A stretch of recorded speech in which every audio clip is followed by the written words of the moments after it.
C'est la fin, on se retrouve pour une nouvelle vidéo Lego Magazine. Aujourd'hui, on attaque le magazine Minecraft du mois d'octobre 2023. Donc on va commencer direct par les surprises. Puis vous savez quoi, on va commencer par la construction. C'est simplement un mannequin d'entraînement au tir à l'arbalète, comme on va le voir sur la figurine d'après. On a ici sur le premier bloc à gauche une torche, une fleur sur le bloc à droite. Et au fond, on a le mannequin avec la citrouille ciselée qui est en fait une tête Minecraft lambda orange tampographiée avec l'impression de la citrouille. Un bloc de paille représenté ici à l'aide de briques techniques dans lesquelles on va venir mettre des briques marron pour faire les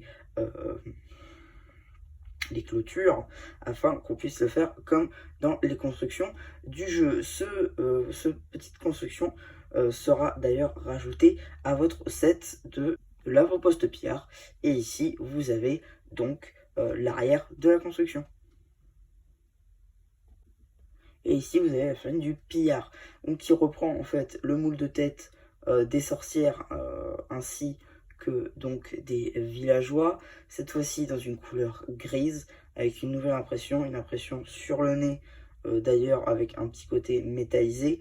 Un torse qui est exclusif à toutes les figurines de pillard des figurines Minecraft, une arbalète en accessoire en reddish brown, et pour les jambes, ce sera des jambes sans impression noire. Et ici, vous avez l'arrière de la figurine. Je vais vite fait vous montrer le packaging qui est un peu souffert, on va pas se mentir, même si il reste très sympathique. Et donc, on va pouvoir stacker au magazine. Bon, 7 €, c'est le prix de base, de toute manière, on va plus parler dessus. Ici, vous avez le magazine Jurassic World avec Owen et leur board Raptor. Il y a juste la carte qui est intéressante, on va pas se mentir. Il y a juste la carte, je veux dire, la construction n'a rien de fou. La figurine, on l'a eu 500 000 fois dans le magazine. Le Raptor, ouais, bon, d'accord. Sommaire. Juste ici, début d'une BD Minecraft, on continue sur quelques petits jeux. Voilà, ici, continue la BD. Jeu, encore une fois, petite pub pour Lego Technique. Là, encore une fois, un peu de BD. Jeu, du coup, sur 2 pages. On continue la BD avec ici un petit poster Minecraft.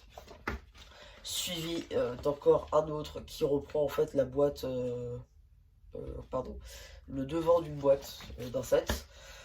Pas de regard, oui, c'est bref. C'est bref par rapport aux Underworld, parce qu'il faut pas la regarder dans le jeu parce que sinon vous faites fumer quoi. Donc l'abonnement, encore une fois, ici, petite BD du coup où je crois que c'est fini. Ouais, je crois que c'est la fin de la BD, mais je suis pas sûr.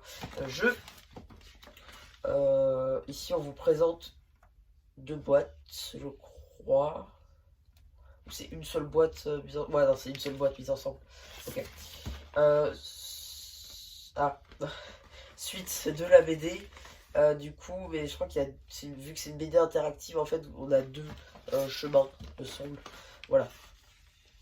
Suite du coup du chemin B. Ici vous avez un petit jeu. Suite et fin du chemin B et de cette BD. Les instructions des surprises. Ici du coup vous avez un petit courrier. Cette fois-ci je vais pas faire comme tout à l'heure. Ok. Ici on vous montre qu'on peut compléter notre collection Harry Potter. Et ici une petite pub pour le magazine Star Wars. Et enfin, qu'est-ce qu'on a dans le prochain magazine Minecraft? L'araignée, c'est pas la première fois qu'on l'a, néanmoins ça reste sympathique. Et pour le coup, pareil pour le squelette, c'est pas la première fois qu'on l'a, même avec le stuff enchanté. Bon, la petite construction avec la toile d'araignée, bon pourquoi pas. Ça reste un magazine assez bien. Je vais pas dire qu'il est oh, trop bien, achetez-le par centaines. Non, ça sert à rien. Mais bon, ça reste un magazine très sympathique. Mais j'attends quand même le prochain après, donc celui-ci. Voilà un petit peu de ce que j'en pense de ce magazine. La surprise est très intéressante, surtout pour sa figurine et sa construction. Le magazine en lui-même, ça va, coûte pas trop cher. Le prochain, un peu... ça peut être sympa, surtout si vous avez loupé l'autre. Parce qu'il y avait Steve dedans, peut-être que personne... Enfin bref. Alors, si vous ne prenez pas de cette Minecraft en général, le Minecraft magazine reste assez acceptable et reste pour le coup un très bon moyen de commencer les Lego en général. Parce que Minecraft vous donne direct des figurines qui sont pour le coup assez compliquées à trouver. Je veux dire, si dans le prochain on vous donne une sorcière plus la grenouille, c'est normal en fait dans ce magazine là. Donc voilà, pour le coup c'est un magazine qui est très très intéressant. Et si vous devez en prendre un parmi tous, un seul, je vous conseillerais quand même celui-là, même si le fan Ninjago que je suis dirait Ninjago, mais bon. Du côté, c'est une très très très très très intéressante, quasiment à chaque fois, c'est quand même Minecraft. Parce que la plupart du temps, chez Ninjago, vous avez des trucs qui sont assez récurrentes, sauf peut-être 2 à 3 fois par mois, et encore, faut fouiller, bref. Voilà. Pour le coup, celui-ci, à quasiment chaque magazine, vous avez une petite pièce, une figurine qui est assez cool, qui vous ne trouvez pas partout. Et juste pour ça, c'est un très bon magazine. Voilà. Donc, ce que j'en pense de ce magazine, j'espère qu'elle vous aura plu. Hein, donc cette vidéo sur ce magazine. Et il ne reste plus qu'à vous dire, c'était Absolument plus qui vous dit bye bye. N'hésitez pas à venir sur les pensées, enfin, je fais un post communautaire.